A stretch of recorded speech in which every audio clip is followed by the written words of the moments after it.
For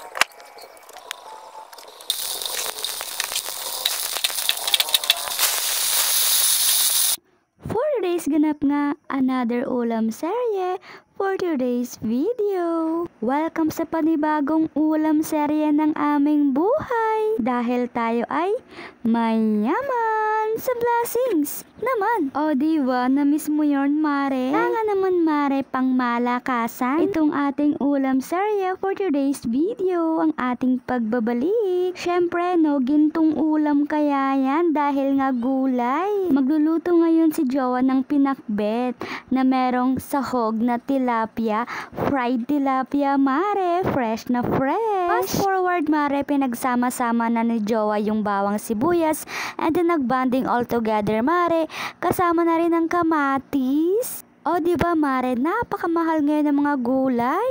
Pero ilalaban namin yan ni Jo for today's video. At ayan na nga, Mare, yung pangmalakasang bagoong ni Jowa sa aming pinakbet for today's video. Papakuluan muna ni Jowa itong bagoong dito sa kamatis, sibuyas at bawang na may tubig. Tapos, kailangan lang nila magbanding all together, Mare. Pagkatapos kumulo niyan, Mare, pwede na nating ilagay yung mga gulay. Syempre, meron tayo dyang talong, okra, and then ampalaya. Pero yung ampalaya, late na natin ilalagay. O diba, dalawang klaseng talong yan, Mare. Napakayaman talaga niya yung Mare koy. Charis. Pagkatapos kumulo, Mare, at luto na yung mga gulay, pwede na nating ilagay yung sahog.